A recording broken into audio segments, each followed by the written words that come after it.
Okay, welcome back to the Seafarer Social Podcast. I'm really excited about today's episode. I am speaking to somebody who very much cares about seafarers just as much as I do. I've had some fantastic conversations with this guest so far. She runs her own podcast, and I'm very lucky to have Eva here with me today. Now, this is the first time me and Eva have spoke like this. We've been communicating over LinkedIn for some time, so there's still some questions I have for Eva around, what she's up to, but I know for a fact, based off the content I see her producing and the work she's done, that there's a lot of value Eva can provide for our seafarer listeners and our maritime corporate listeners as well. But firstly, I'd like to say thank you, Eva, for coming. And how are you? Thank you so much for having me. It's been wonderful to be invited and wonderful to see you.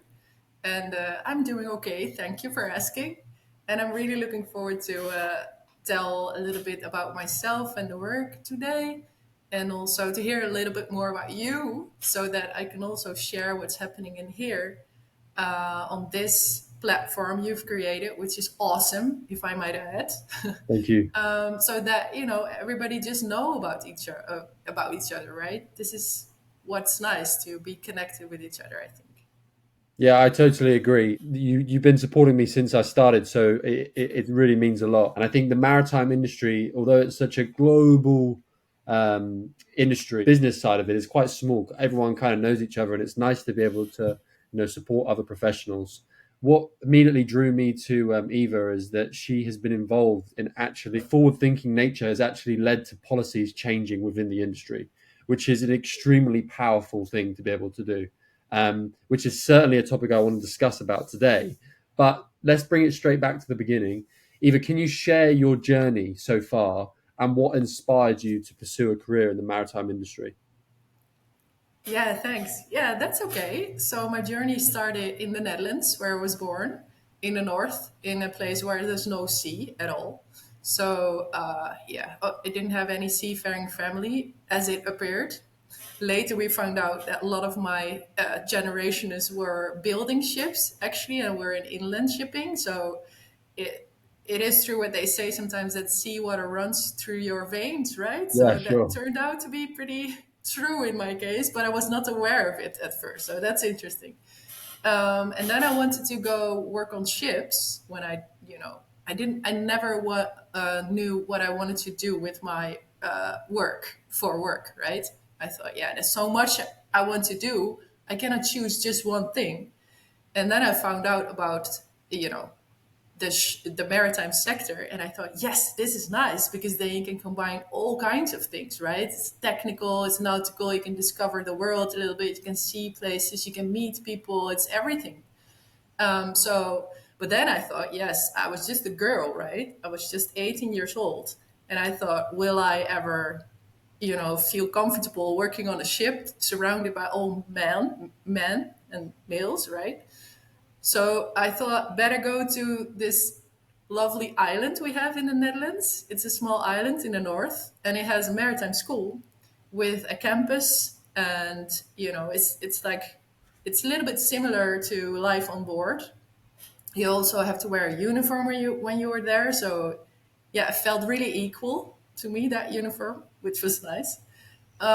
So I did that, and then I had my seafaring days for a few years. I was a maritime officer, so that's like a dual licensed officer. I was working for Maersk. What first was P&O Netloyd, but later became Maersk. And then I worked ashore a little bit as a technical superintendent, and I went back to sailing because I missed it a little bit.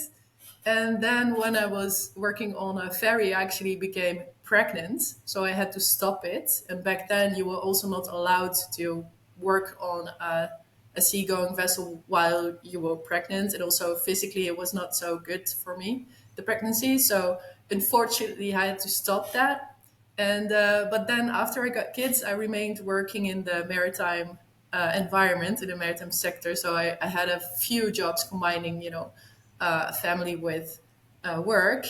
In Groningen, where I live in the area, is a lot of maritime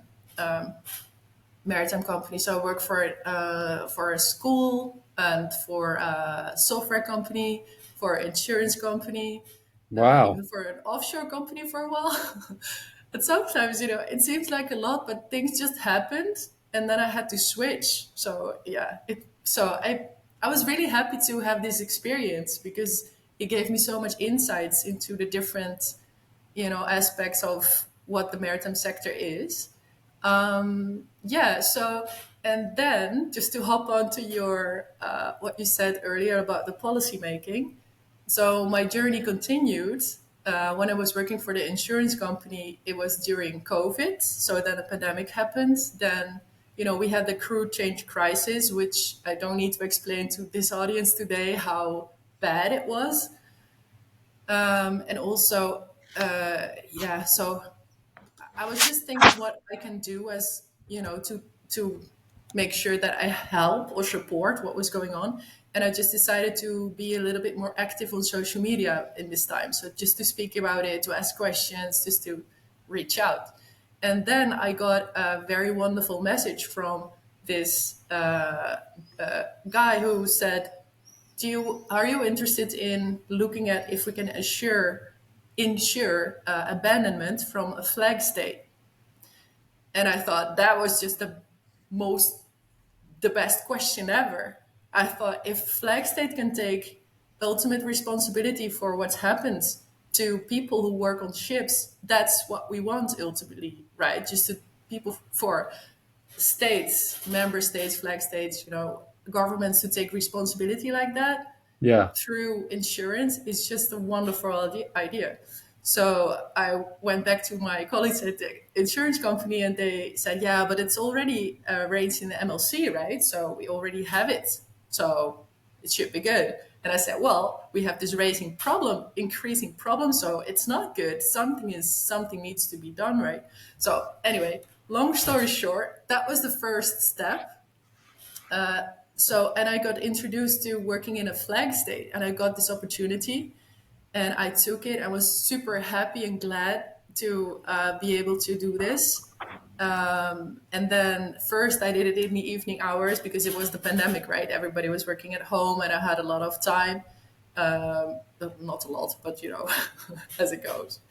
And then we ended up together with this delegation from this flag state into proposing a resolution for the crew change problem, which was done within a year. So it was adopted by the Wow. IMO. Yeah, by the IMO in the end of that year. So now we have another pandemic. We have an IMO resolution with a 5-step plan that was coming from, the CEO of that flag state. So that's really amazing. I think it still is an amazing story. And it shows also how if you focus on humans and if you focus on things that nobody can ever disagree with, right? Just fundamental basic human rights, then you can get your community together and work together in a way that really makes things happen. Yeah. So after we did that, I worked on with this flag state on more human rights, and we focused on inclusivity and safety. Same, the topics of the podcast I'm still making, because this topic really goes to my heart. And so for the flag state, we raised questions at IMO. We introduced documents with, raising awareness for the lack of psychological safety and to, the bullying and the harassment going on ships and in the maritime sector, with proposals to amend education. So you have the STCW Yeah. with standards for training, watchkeeping, and certifications. And our proposals was to amend a certain module within the basic safety training, so that all seafarers would be at least introduced into having more knowledge about social and psychological safety. And that turned out, so a lot of things happened, of course, which we can dive into deeper a little bit in a while. But as it turned out, now we have this model course adapted with addressing bullying and SASH. So unfortunately, it was not.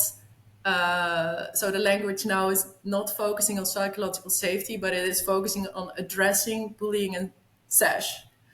So And this yeah, is actually it's good for part you. of the STCW now as well.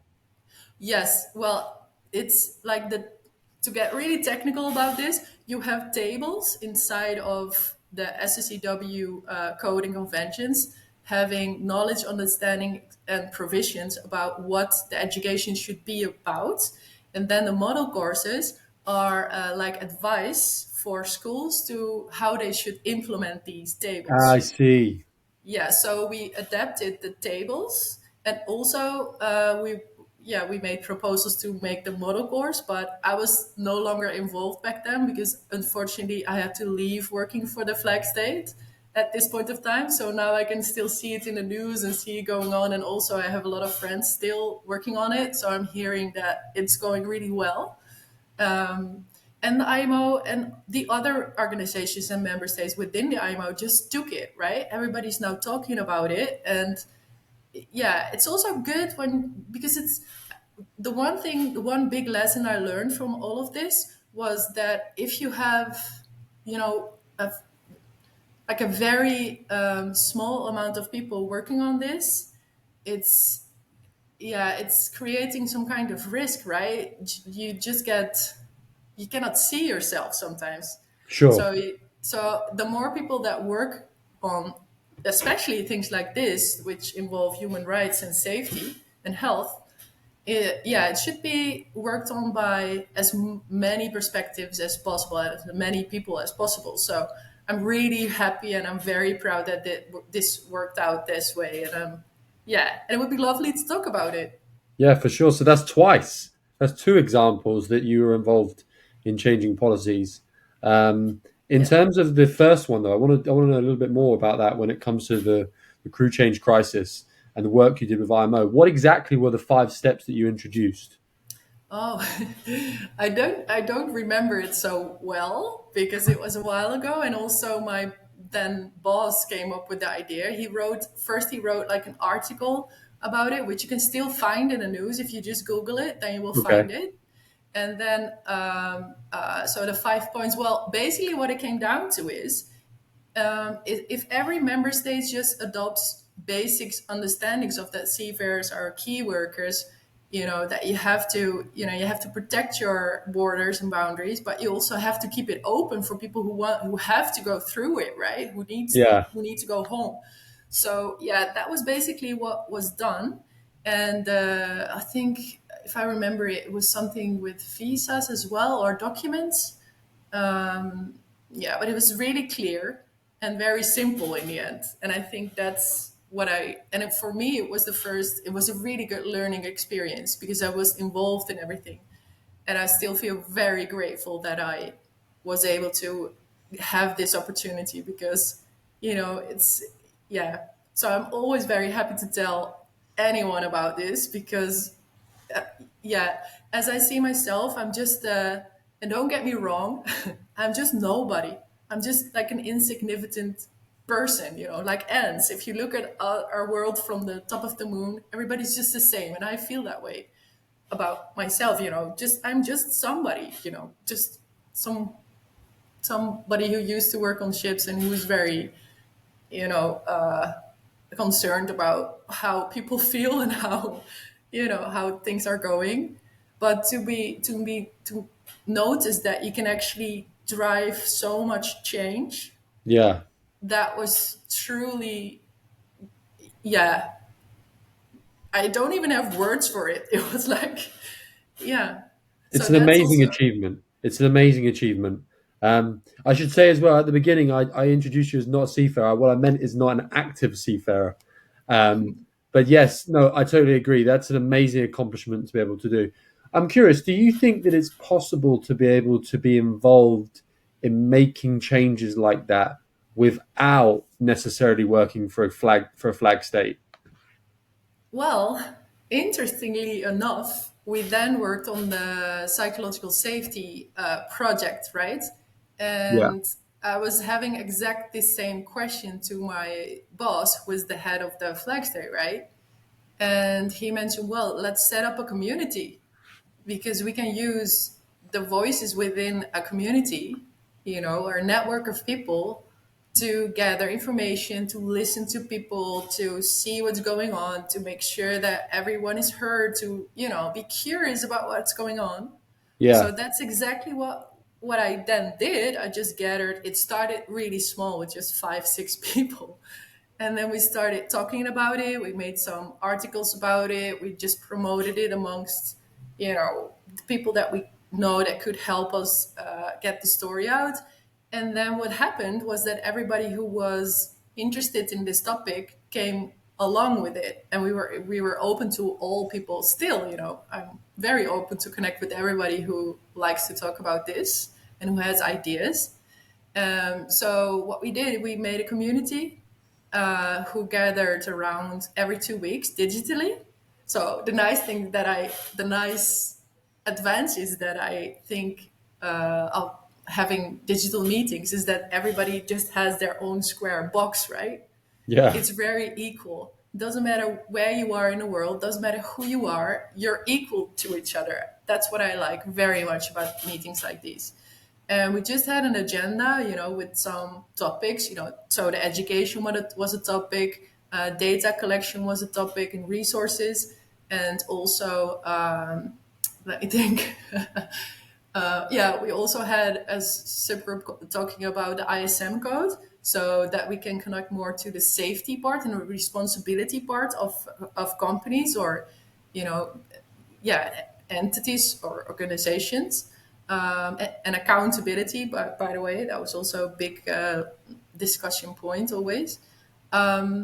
Yeah, so and that turned out to be really great, because not only did we, take action this way, but also it was very great to see that people could also connect with each other. So especially Mm. around this topic, which is basically the foundation was an unsafe working environment, and people who knew the problem almost always also experience this, right?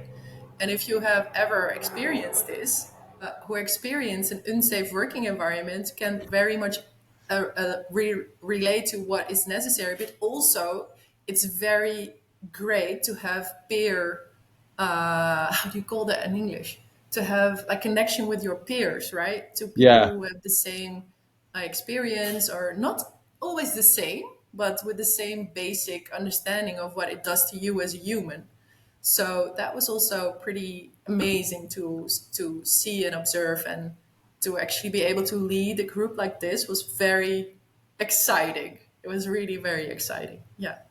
It's definitely exciting. I mean, like you said, from a macro perspective, we're all just the same, right? And to be able to be part of such a change and creating a wave is a really big responsibility, but and not something that everybody gets access to. So being able to be part of numerous different changes is such an amazing it's such an amazing responsibility and privilege to have. But it's also interesting that even when you weren't working for the flag state, you were still able to meet like-minded people that shared the same thoughts and interests and still create an impact, which is amazing. So, from your experience, what are the sort of key challenges that a modern-day seafarer face in today's maritime labour market? Yeah. Well, I think there's so much. There's so much. And from what I saw is that the most, if you tune out really, really far, then the underlying issue, I think, is dehumanization, which takes place. Yeah, And I'm not really sure where the cause of this problem is. And also, I think it's a very difficult interconnected problem. But basically, I think it comes down to that we're not we seem not to be attuned with who we are, right, as a person. Because I'm sure that if you stand into your own feet like this, like if you are you and you're grounded and you know what's inside of your heart and in your mind and what you want to do and what you want to bring to the world, then I'm sure you will make decisions that will align with that. yeah, But from what I saw is, and also you can see this in the news sometimes, when when it's a corporation, when it's a company, when it's a government, when it's like something without a heart, something without, yeah, that doesn't live, if you understand me, then decisions can be so dehumanizing for people who suffer the consequences of that decision sometimes. Yeah, for sure. So yeah, so I think what I noticed also is that if we can find a way to come together and make a connection together and make sure that we can all be inside of our own body like this, if you understand, then we can also learn from each other, and then we can just do something with these challenges that are now currently going on. Because I think if you cannot disagree with that, dehumanization is bad, right? It's just bad to think about people as numbers or Yeah. non-people. That's just awful. But I think from my experience, and you've got a lot more experience than I have. I've only been in the industry about 3 years now, but from my experience in the maritime industry, speaking to ship owners and operators and managers, etc., 99.9% of the time, the only time really change is made is when it's related to profit or policy, right? Otherwise, the ship operators, shipping companies, they're quite stubborn in their ways or slow to adaptation in terms of change. Now, I think when it comes to the human capital management side, um, seafarers are looked upon sadly as a commodity. Um, and not all companies are like that. Obviously, the big companies are much better. Maersk are fantastic. They invest in their seafarers much more than say some of the other companies do. But I think one of the most shocking, there's so many shocking revelations that continuously come out. I recently was speaking to a guy called Steve Jones, who's the founder of the Seafarer Happiness Index, and he was explaining to me that still in some of the studies he comes across when he's getting this data back, still some seafarers don't have access to enough drinking water. So seafarers are actually thirsty while walking up that, which is just insane to think that in 2024 this is still a problem. But I think one of the biggest issues for me, and that is definitely a huge one, but another one, um, which I don't think gets talked about enough actually, is the criminalization within shipping. How many times have you heard of stories when ex ship operator will have their ship chartered by a company? It's a bulk carrier. They get loads of containers on there. The crew have absolutely no idea what's going on in the containers, but they're sailing through. They go through particular oceans. The Coast Guard pulls them up. What's inside the containers? You know, in one circumstance, it was mining explosives. I heard about this case where it was mining explosives. The captain and the crew had absolutely nothing to do with this whatsoever. Not their fault in the slightest. They're just doing their job. The ship gets anchored and is within a navy base for over a year, and the seafarers are just sat there waiting, and no one can do anything. And this happens everywhere all the Yeah. time, and it's just insane to think that someone can control your life like that and pick you up and drop you whenever they want. And I think it's such a big problem. Um, you know, there's tons of problems for me. People talk about let's bring more women on board. I think that's a huge problem. Let's recognize individual communities like LGBTQ. I think that's a huge problem. But the biggest one for me is the criminalization and how these seafarers are treated. In what world can we forget about 20 people and just whatever, it's all right, the ship's there, that's insane. They can't even It touch is. shore, and this happens all the time. It is. And also, what concerns me very much is that people don't know about this. No one knows People, about it. these people are really alone. When you tell, it's just there's so many problems in the world right now, and this is such an underlit problem. So, for example, you remember still the big explosion in Beirut, right? Yeah. The big explosion with the chemicals that were for how do you call that? I, I don't remember the highly explosive stuff that you use to fertilize grounds, right? Yes, yes, yes. I think I know the story. Yeah, So anyway, so guess how it came there? of And course. I was just amazed that not any journalist dived into this deeper than, because the underlying problem on that part was that nobody wanted to take responsibility for a Yeah, ship that was not. So the ship where the stuff was on didn't was not allowed to go to the Suez Canal somehow. Like, I don't know so much specifically about this I've heard case. this story before. Yeah, I heard about this Yeah, before. but the underlying problem is that nobody recognizes the actual risk, right? Like, everybody is just very concerned not to touch the hot potato like this. I think this is an Yeah, English expression, right? Nobody yeah, wants the bad stuff. Nobody wants to take it. Everybody's just passing it on. And guess who is on the who always takes the hot potato? The people on board of the ship, because they're ultimately responsible. And all, if you can look into master's responsibilities, it's very easy to blame, because he's just a master, let's blame him, yeah, or her. yeah. No, It's just, 100%. yeah. And when So, they and try and that's, seek help as well, when they try and seek help, nobody really wants to, you know, if it's a they want someone to talk to, yeah, sure, there's loads of help out there for that. If they want someone to bring them food while they're at port, yeah, sure, there's loads of help for them out there. If they want somebody to save their life, who's there? Who's there? so I I think think the this is, ITF do a pretty good job. I mean, I know the IMO they help out a lot as well, of course. But like, really, there are issues that are far bigger than just someone delivering some food to ship while they're at port. Like, there are actually catastrophic life issues that need to be dealt with. yeah. Yes, and it's all about humans. So it's like, yes, what will you do if somebody is drowning? Do you give him a hand or just let him drown?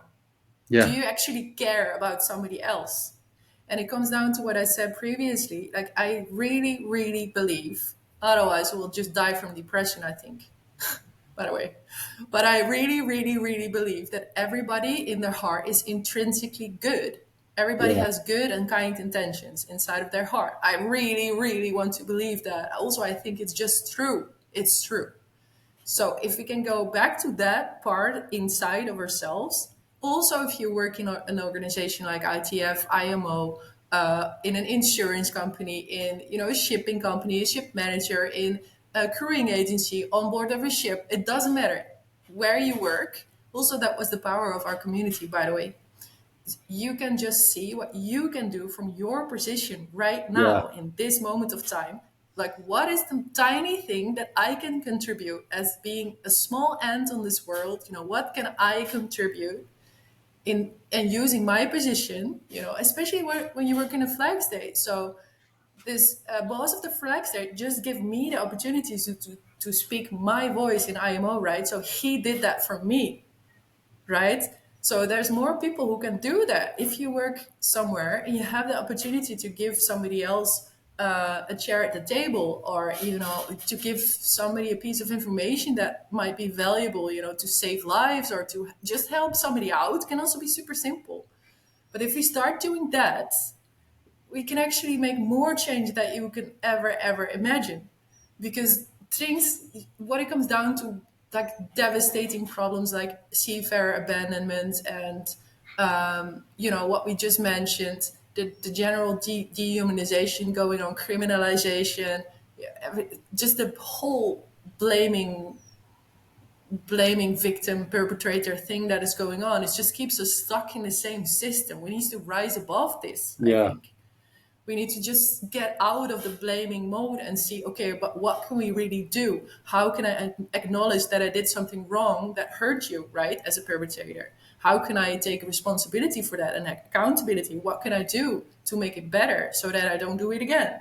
And as a victim, how can I make sure that I appreciate myself and also not stay stuck in the victim mode all the time, because then you will stay stuck as well in the same loop of things. So yeah, that's basically, I think, the solution. no, I think you're right. I do believe that there is still hope as well. I think especially with the next generation of people, people my age, etc., coming through. I think that we think differently, and a lot of that I think is down to digital media. But I think that there has to be a change because you can make money and do the right thing at the same time. There is a way, and you do not have to crush people just to become rich. There is a way of being able to be profitable and ethical at the same time. Um, Definitely. and I hope that with changes like the policies you've been involved in, and more recognition of the industry, that this will change. Because the big thing for me is, I remember when I was in London Shipping Week last year, I was in a building called Fishmongers Hall, which is a very old traditional building, and it was the only talk about the whole week that was about humans. The rest of it was about sustainability and dual fuel and all these catchphrases we hear, which are great, really important. But it was the only one that week about humans, and it was the most important one for me to go to. And I just remember that we were in a room, and there's a saying in the industry: pale, male, and stale is what they call it, right? There was just a sea of white-haired white men in suits, all of the Yeah. decision makers, and on the stage was all the CEOs of the charities. And I remember one of them asked at the audience, "Raise your hand here if you would recommend the career of seafaring to your child." And as you can imagine, zero hands went up. Maybe one or two, just for the sake of not looking like an idiot. But really, when they were honest, and when they were challenged on it, they wouldn't. Of course, they wouldn't. And I think that is where the problem lies, because seafaring can be it is a very noble career, and I don't think seafaring is for everybody either. By the way, I think it takes a certain person to be able to do it. But I think that we could create a change in the merchant navy and seafaring in terms of perception, where people firstly know about it, which is the first key, but secondly they they respect it so much that they want to be involved. There are huge upsides to it. There are also downsides to it. Again, Yeah. it's not for everybody. I actually think that the mentality of seafaring is relatively similar to those that go into the military. It's somewhat similar. I don't think there's complete similarities, but there's definitely some similar characteristics that's necessary. Yeah. Um, and I think that more needs to be done. We need to make it more appealing to young people, which brings me to my next question about social media. How do you think the role of social media evolving in the maritime industry can sort of benefit the industry, especially in terms of human capital management? Yeah, that's a really good question. And also following what you just said, because I think what definitely will help is that we share real stories. So just be upfront about what you experience as, and that counts for everybody. So if you are a seafarer, just share how your life is and be real about it, right? Just Yeah, share what you're seeing every day. Just share what you're eating, what you're doing, how things go on board. Because in all kinds of ways, that will bring awareness, maybe also from your own company. You don't know, right? sure. And then, well, but we will talk about why it doesn't happen later. So, but what would be the opportunity to use your social media is to be real for employers, like maritime employers, like crewing agencies or shipping owners, ship owners, or anyone who employs seafarers. It would be really great if they just be honest about what they're looking for, like who are the people you are looking for, what are the values of your company. Like, for example, if the value of your company is to be a safe and inclusive working environment, then you should just tell people, because there's loads of people looking out there looking for an Yeah, adventurous job, an adventurous job where you can use your technical skills, where you can be curious, where you can, also why I went to work into the maritime sector was because it's so diverse. The work is so diverse, so it's very nice to do. And if you are, an employer, you can just be real about this. Yeah. Like, this is what we're looking for. This is what we're doing. If you would like to join us, then please do. And I think once you start doing that on social media, you can just reach out to people and they will find you, right? Yeah, for sure. I think that, yeah, it definitely scares some ship owners and employers about seafarers using social media, because you're right. The stuff that gets the most amount of eyeballs is the real stuff, the nitty gritty Yeah. stuff. That's what draws attention. But I think they kind of have to do it at this point, because we're living in an age now where every single major story that's covered about shipping is negative. You know, Yeah. someone's being attacked, some bridge has been knocked down, drone attack. Like, everything you hear about the industry is negative, and I think that the risk to reward now is just so in favor of one way, that, hey, look, even if this seafarer does create a vlog and maybe he does catch something in the background that doesn't look so great for your company, you kind of almost have to, if you really want to continue, having a good flow of recruitment, you really have to allow seafarers to be creative and tell their lifestyle, because otherwise you'll never be able to connect to the next generation of the workforce. Um, and there's so many awesome things happen. Like, I was speaking to a captain, guy called Captain Thomas Lindegaard. He's from Maersk. He's part of the board of directors. I spoke to him the other day, and he told me, did you know that and I know Maersk is complete. You can't compare Maersk to the other shipping companies, but just in the circumstance of Maersk themselves, on the bulk carriers now, it's mandatory that each vessel has a swimming pool for its crew.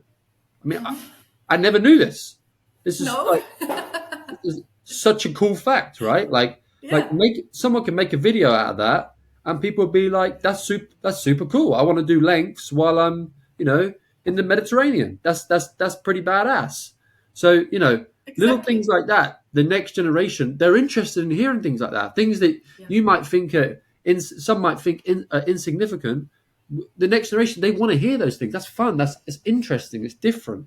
It Um, is. so yeah, I think that social media is not the answer to everything, and I always say that, but it's such a important tool to get media over to the next generation. In fact, I'd argue it's probably the only tool. No one's really interested very much in print and stuff like that now.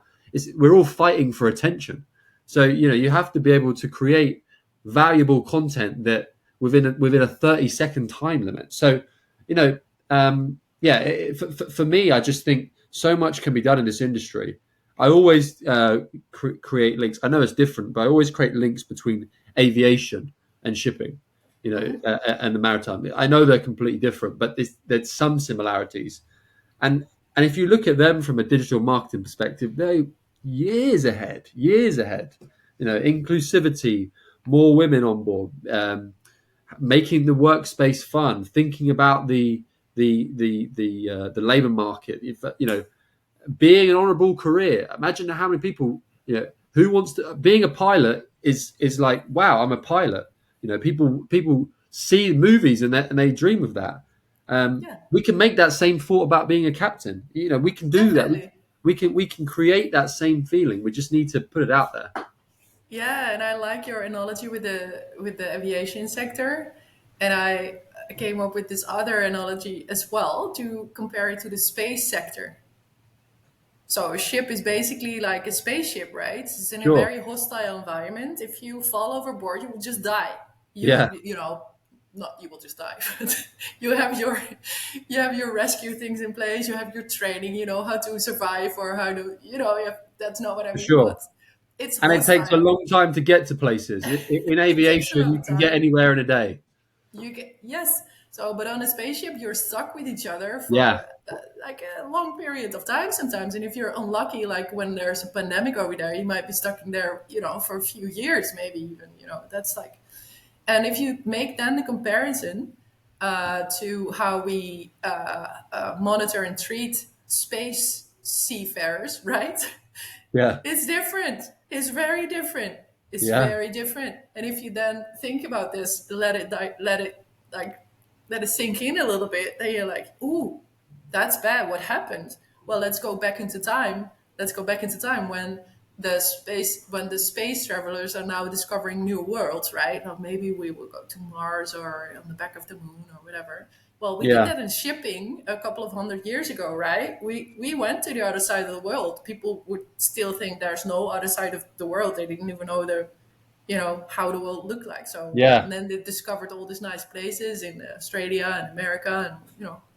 But these were seafarers, right? They were Yeah. seafarers. Yeah. So, and I'm very sure that people looked at seafarers back then in a different way that they look at seafarers right now. So I think the comparison to the sector is an interesting one, right? Yeah, for sure. It's a great analogy. Um, yeah, I just think, I remember when I was growing up, most of my friends wanted to do jobs that involve being in a uniform, right? Firefighter, pilot, doctor, whatever.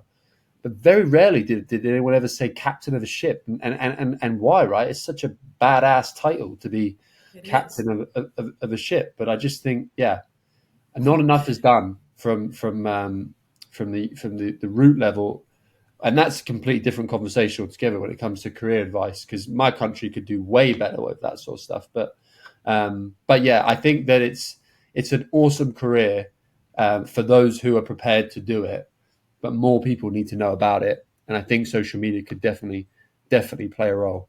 Um, Definitely. is Yeah. there? I mean, is there ever times that you?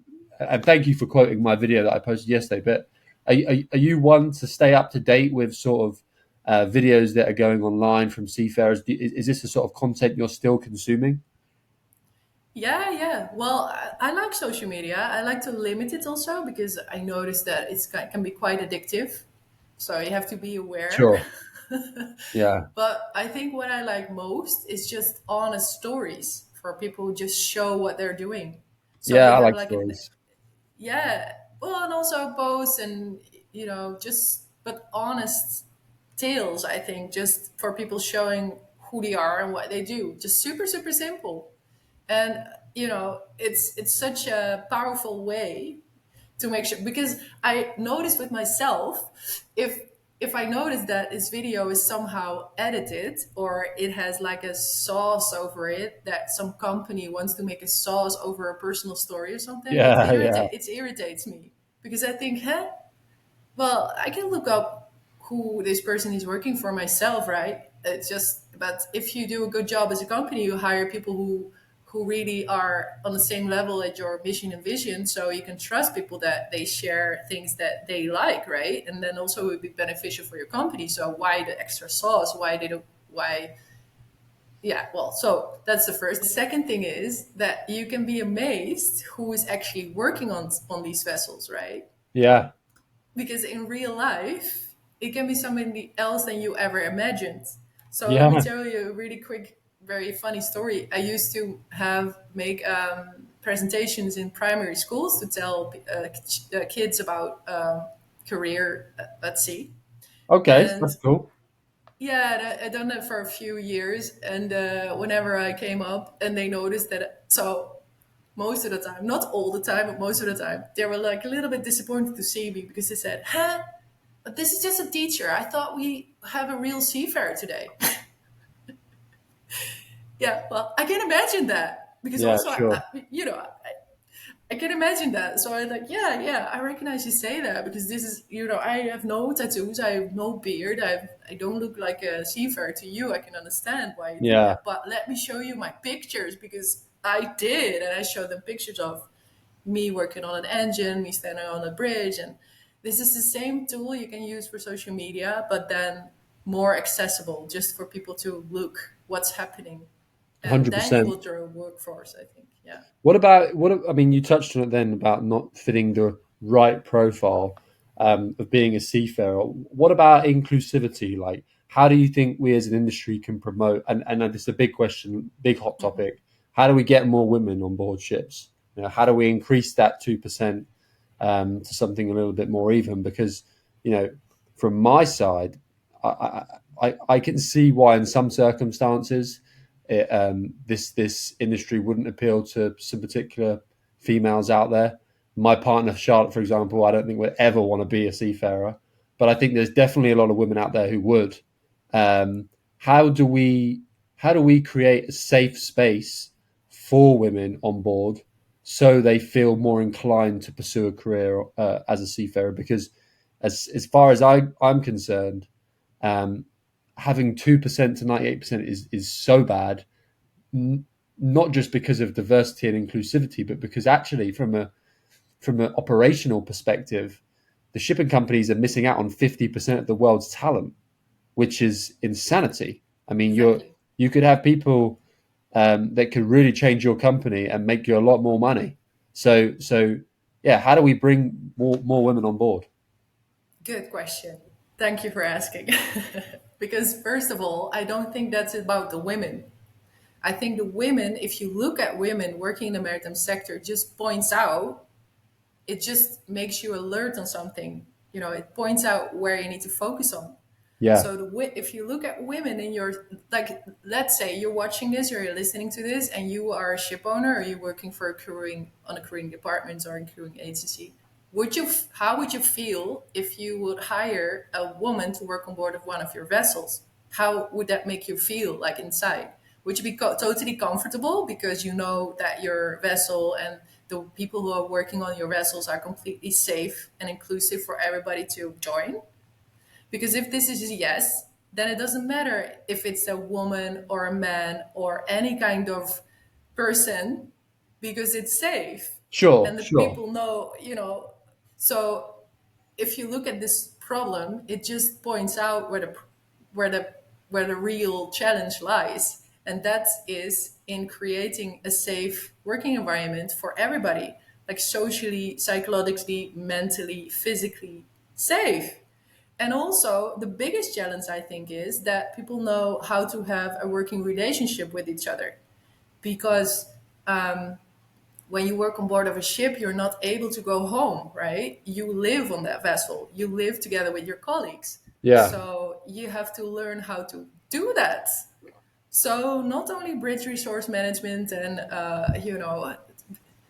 you have to dive a little bit deeper into what dynamics are into interrelational human relationship, right? yeah, And this is what I talk a lot about on my podcast episodes. I talk with a lot of people about this. We have one on gender dynamics that was super interesting. So I heard you say about your partner didn't saw that for her. Well, that's really good for her, and I can imagine, because it's not for everybody, like you yeah. said. Also, um, but I was talking with my friend the other day, and we were talking about how we were as a kid. So girls, right? And we would like to climb trees and do stupid stuff, and I never wanted to wear dresses because I thought it was just inconvenient and stupid, and it will just be dirty anyway. And then she said, "Yeah, but this is like a girl's way." And I said, "But yeah, but to climb in trees is also a girl's way. Why can girls not climb in trees, right? We just assume this to be a boys thing or a masculine thing, but why? It can also be a female thing." And that's the same with seafaring. I have this. My favorite Instagram account is Women and the Wind. They're just three women who build their own sailing catamaran. I think it is, and Nice. well, they're super laid back. If you look at that, you just have a good feeling. They're just sharing good vibes.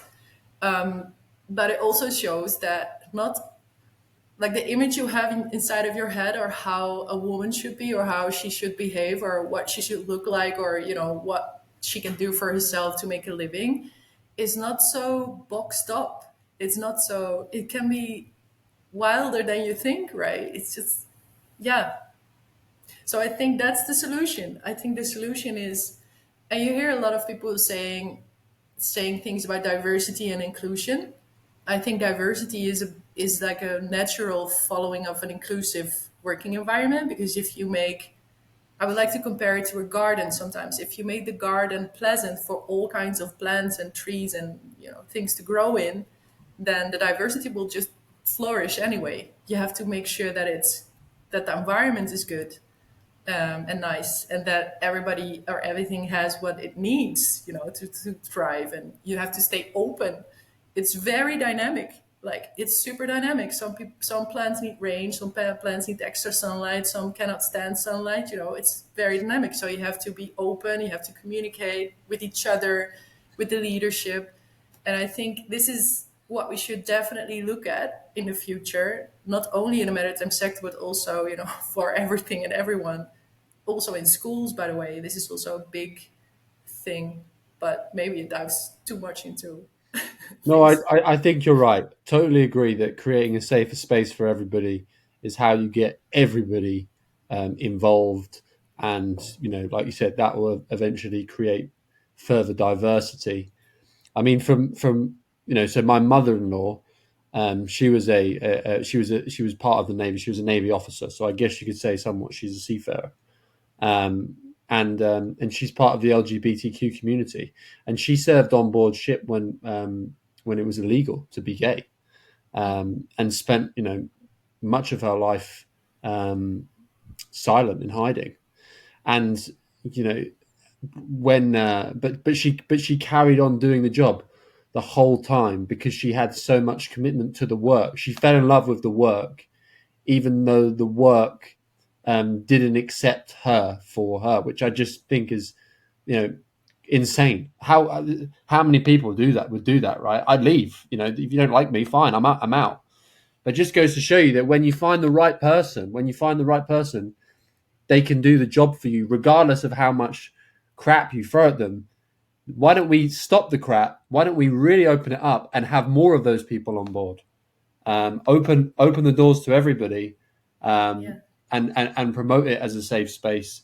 So when you do get those really strong workers, they'll stay with you for life, and they do the job because they're in love with the work. Um, and I think exactly. and I've had some fantastic conversations with some of the most amazing female seafarers, um, and the grit they have is just phenomenal. Um, but each of them feels like they constantly have to um, remind people that they're a female on board. Like I'm a female on board, but it's like you shouldn't even there shouldn't even need to be a discussion. I'm a big believer in just judging people purely by professionalism, um, and I just think that we're I think a lot of companies are on the right path towards diversification and um, and so on and so forth. But I just think that we're not quite there yet, and I'd love to see more women on board. Yeah, and everybody has their own abilities, right? So, for example, I used to work, you know, in the engine room where you have to dismantle a big separator, like for fuel Yeah, separator. It was sure. big ones, like, and they could be super stuck, so they have to make a big hammer and knock the tool. So I was able to do that, but not so much as my some of my male colleagues were really like built strong guys. So I would ask them like, yeah, I'm not strong enough to continue, can you please help me like this? But on the other hand, I can still remember that there was like a colleague of mine who was busy with dismantling a pump, like a pump house, because there was some kind of screw inside of it. And he didn't want to order a new screw because it was super specific and he really needed it. And, so he said, "Yeah, I cannot reach it," but he had super big hands, and I didn't. Yes. So I said, "Can I try?" Because can I just try? And I just went inside of the pump house and I got it out for him. You're This is welcome. such a good example. Such a good example. Yeah. So we all have different abilities. Better use that, right? Better Yeah, see the power of the collective this way instead of focusing on all the differences. Because what also, are you happy when you focus on differences? No, it just points out what makes you different from each other. Sometimes it makes you unhappy, like you can be jealous or you can see what you don't have. Like it's better to focus on what you have in common sometimes, right? Like, oh yeah, we both like to work on a ship. Yes, yes. Well, you're really good in slamming things. I'm really good in getting tiny things out of pump houses like that. exactly. Yeah. How did you Oh, maintain the heat? How many hours would you stay in the engine room sometimes? Oh yeah, just normal working days. We were just in the schedule because I was a dual licensed officer. The Okay. schedule was a little bit different. So we would have, as an officer, we would have 6 days in the engine room, just 8 hour work days, and then sometimes overtime hours when we have big maintenance in ports or something. Because we did it all ourselves because the teams were bigger back then. Because ice sailing days are already quite a while ago, Sure. but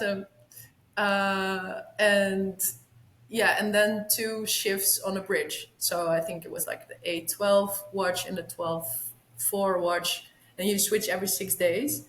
Yeah, and I really loved working in the engine room. That was, and I love to have the diverse working environments. So, but I wanted to, if you don't mind, I wanted to reflect a little bit of what you said about people who are other women you spoke to who explained that they have to point out the fact that they're a woman, or remind people what they need, or that there's differences.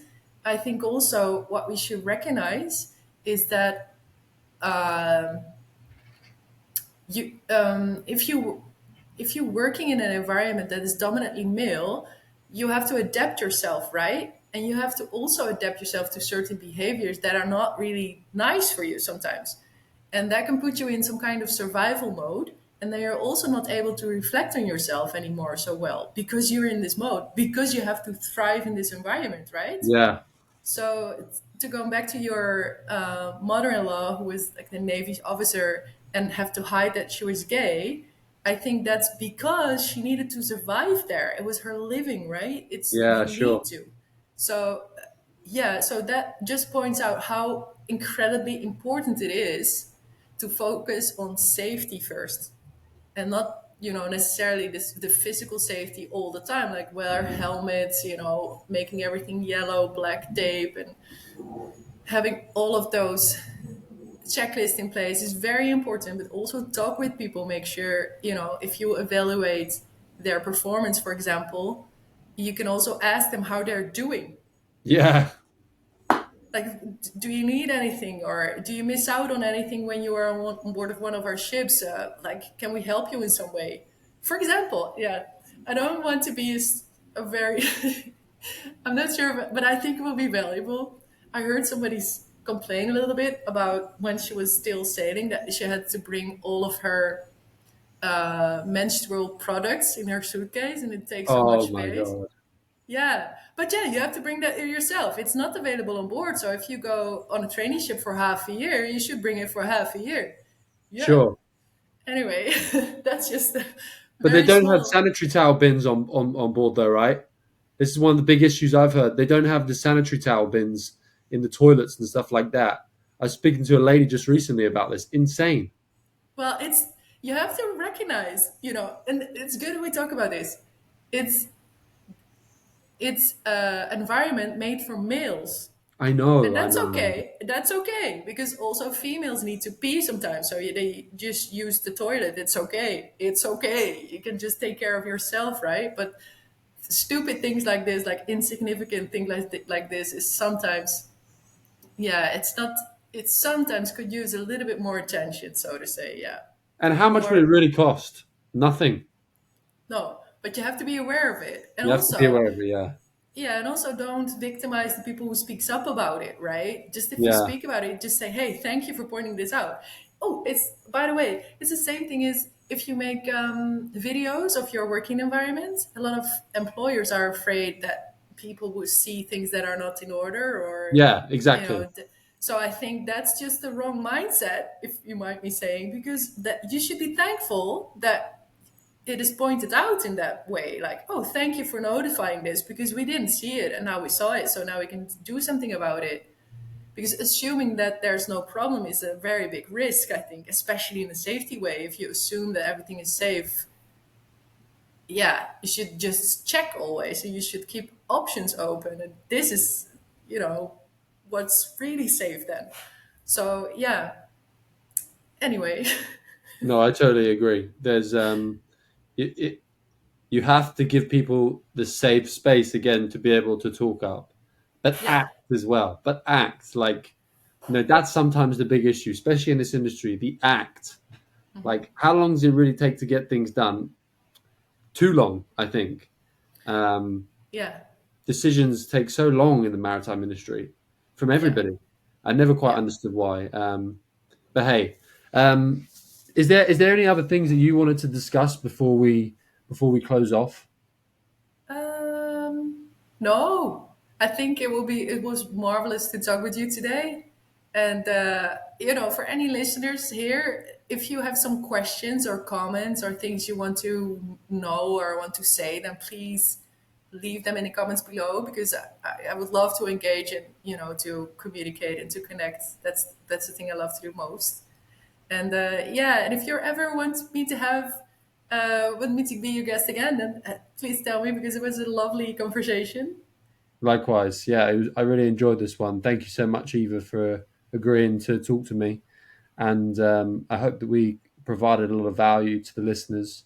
Obviously, a lot of the people that do listen to this podcast primarily are seafarers, so I'm hoping that we can provide value to the active seafarers out there, and start to begin some thoughts, maybe some new thoughts and some new discussions around the industry.